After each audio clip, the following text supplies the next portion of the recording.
WhatsApp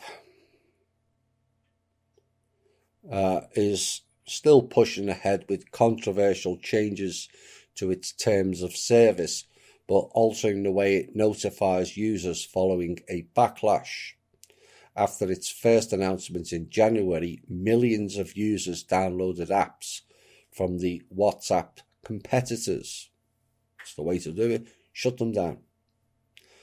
The Facebook-owned platform previously said it had been a victim of misinformation around the change. Perhaps they should blame fiction checkers then. But WhatsApp now said it has reflected on how it could have explained the changes better, and the phrasing of the warning in the initial push led to widespread fears that it was going to share large amounts of WhatsApp data with Facebook. That's all it is. All these apps are data collection. You do realise that, or you should do by now. Now, WhatsApp already shares information with Facebook, such as your IP address and information about your phone, as well as purchases made via the platform. What has Facebook got to do with your phone or your purchases? Does anybody ask? Now, this does not apply in Europe and the UK, where different privacy laws exist. But privacy, forget which country I'm in now. Privacy experts say the saga highlights how unaware users are of how their data is being used, and in its efforts to clarify that it isn't doing anything wrong, WhatsApp has in fact inadvertently highlighted that it was already harvesting huge amounts of data for Facebook, according to Ray Walsh, a digital privacy expert at ProPrivacy. And there you have it. And this is another reason to monitor your friends list. People will notice mine is very low, both on Facebook and MeWe, due to backdoors from bot profiles, amongst other things. But here is something to consider, given they map everything and everyone together. Say you just add someone as a friend, and their friend is connected to extremism and or terrorism, or just a dissident. With you being their friend, that then allows them to add you to their list, based on your friends' connections and their intentions. That's how they work.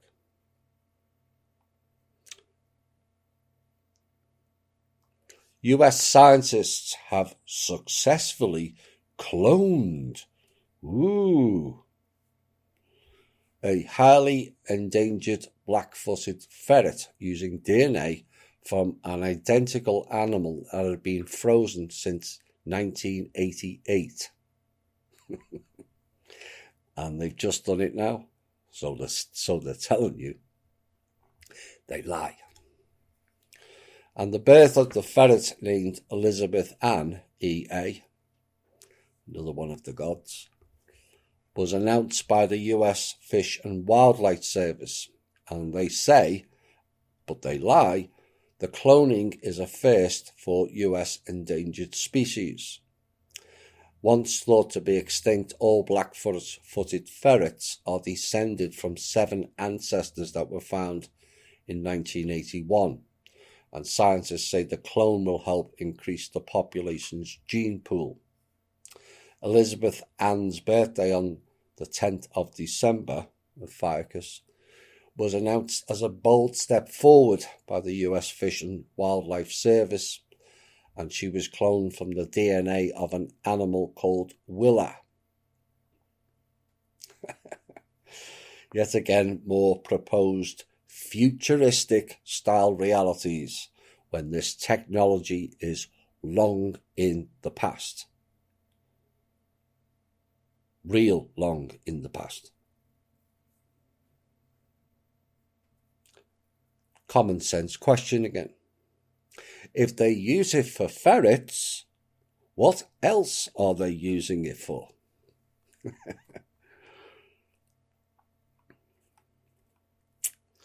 This is a story out of France. And there's a lot of chatter in France at the moment about sexual abuse. High-level sexual abuse as well. And Anna Toumazov chose a powerful hashtag to highlight sexual abuse at France's top political science college.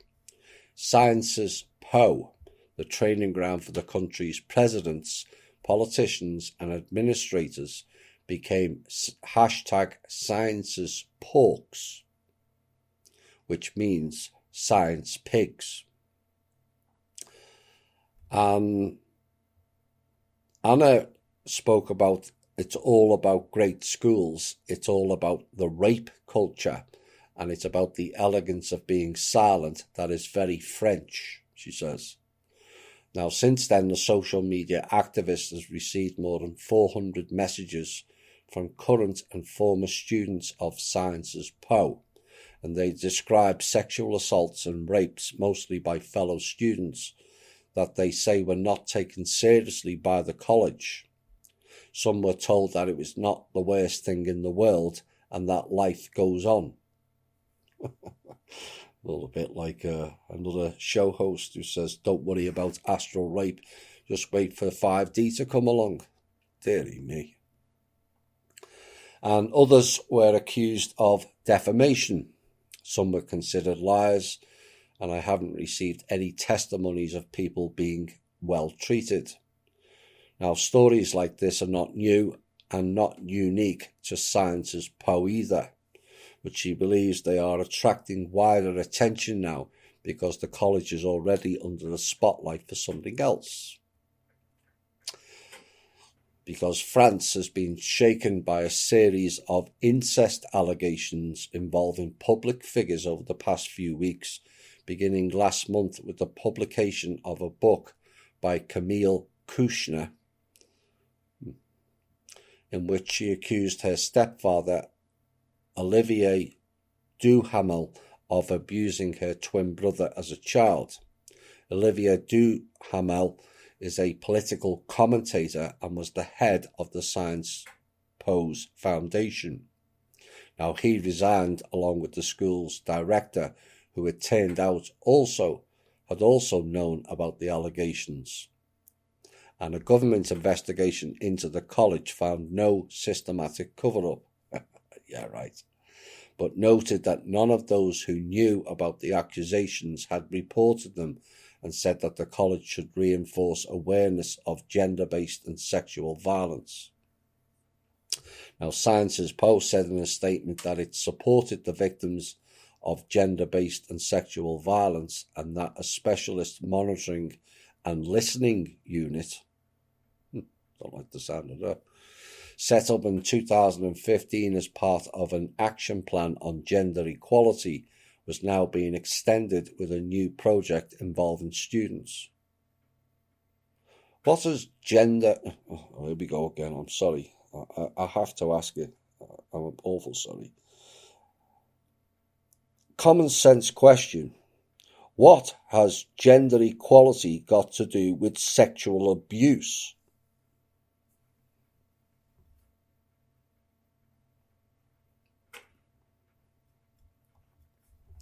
Seriously. See how they slide the narrative away. Now, Alexandra Kouchner, who's Camille's half-brother, teaches at Sciences Po, and said it's probably true, he says, that the book has refocused attention on other forms of sexual assault, but it would be untrue and unwise to think that this started with a debate about incest. This started with the Me Too movement. Now, the French actor Gerard Depardieu is now also under investigation for allegation of rape. But the levels of predatory sexual behaviours continues to be disclosed now on a global and very wide scale. And no, things have not got worse. This has always been the case. All hushed up, and the greatest hush up is the levels of incest in each family.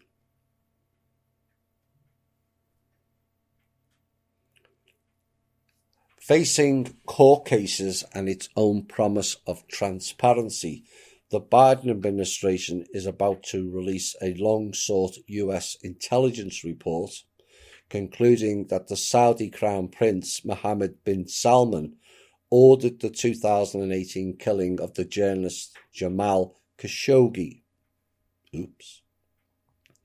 And the report, an unclassified summary of findings across the intelligence community produced by the Office of the Director of National Intelligence, will be made public early next week, according to people familiar with the matter. And the plans for release come as US-Saudi relations have tumbled to a new low in recent weeks, with the administration cancelling arms sales, criticising human rights abuses and the harassment of dissidents, and pledging to recalibrate ties with the kingdom.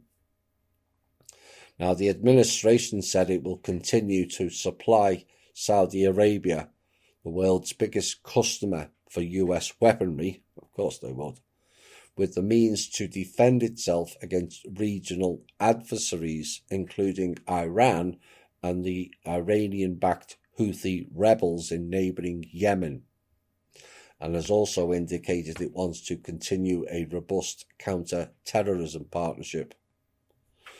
But it has also made clear that it will, in contrast to its predecessor, Mr. Trump, press the Saudis towards a diplomatic end to their war in Yemen and to moderate their own extremism, and will not allow Riyadh to interfere with its plans to rejoin the Obama-era nuclear deal with Iran.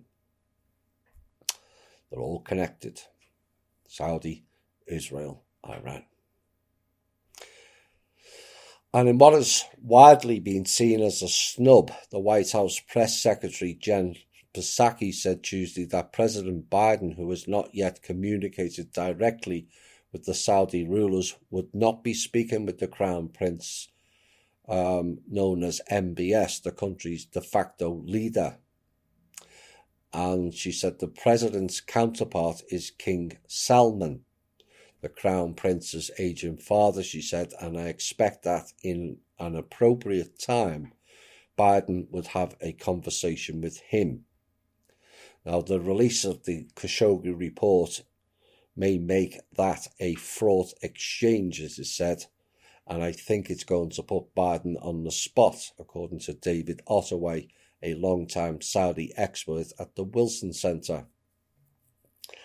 He's going to have to define what his relationship is going to be with the leadership and what steps he's going to take in response. Now, despite the Saudi government claims that he was not involved, the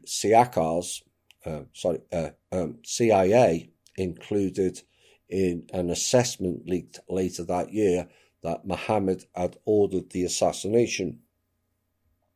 But Trump persisted in discounting the conclusions of his own intelligence service, calling the killing a rogue operation, and continued to shield the Crown Prince. Now, speaking of Mohammed, he boasted in an interview with Bob Woodward that he had saved his ass from congressional attempts to hold the Crown Prince responsible. This whole Saudi relationship we have in America is all built on weapons sales. and the House of Saud's connections to Israel. And it's high time the American people's monies were diverted onto our own soil, instead of appeasing psychotic nations with a penchant for war, death and destruction.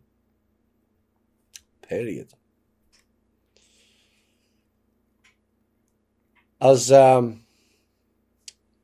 Israel prepares to welcome only vaccine recipients into gyms, hotels and other venues, thousands have been making their own green pass, which apparently are easily counterfeited, the ones they're using to prove vaccination. Now, the Green Pass looks complex enough, it is said, with the secure-looking QR code. Queen Reptile. On the lower right-hand side, but the code is just made up of the same details printed on the pass in normal letters and numbers, according to the cyber security expert Ran Bar-Zik, who revealed it in a Facebook post earlier this week. And the pass can thus be easily forged by anyone with a graphics program and a printer. But having over 100,000 Israelis buying and selling fake passes on social media, a market the Times of Israel reported on this week is already moving at a healthy pace, defeats the purpose of having a vaccine pass, they said. The purpose of having such a pass to begin with is lost on these weak control-based freaks, it seems. Now, the passes are going for about 750 shekels, $230, and even before the businesses reopen their doors, can exempt the holder from quarantine. Now, the Health Ministry has admitted or has attempted to minimise the issue, telling Channel 12 it's looking into implementing a secure barcode that will be internationally accepted, and that the current situation is just an initial quick response. Internationally accepted suggests that Israel are the starting point of a global fascist pass.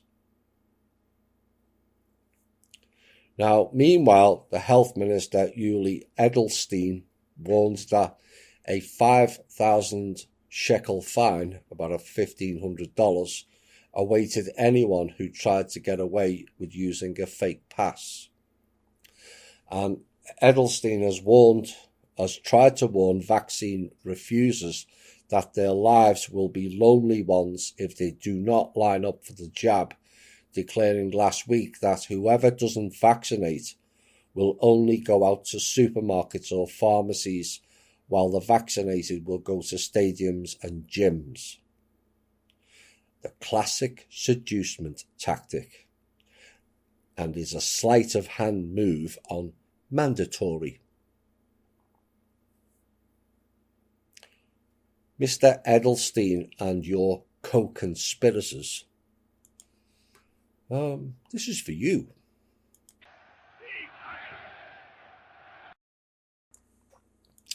Mr. Edelstein has also threatened to have workers in certain industries fired if they do not get the jab or submit to being tested for the virus every 48 hours. Though Deputy Attorney General Raz Nizri cautioned that such laws cannot be passed on a local basis regarding the education sector. Who would have thought the Israelis would adopt the mantra of "the papers, please"? For those who have listened and understood From Russia with Love would get there is actually no irony in that statement. Same people, same program is why.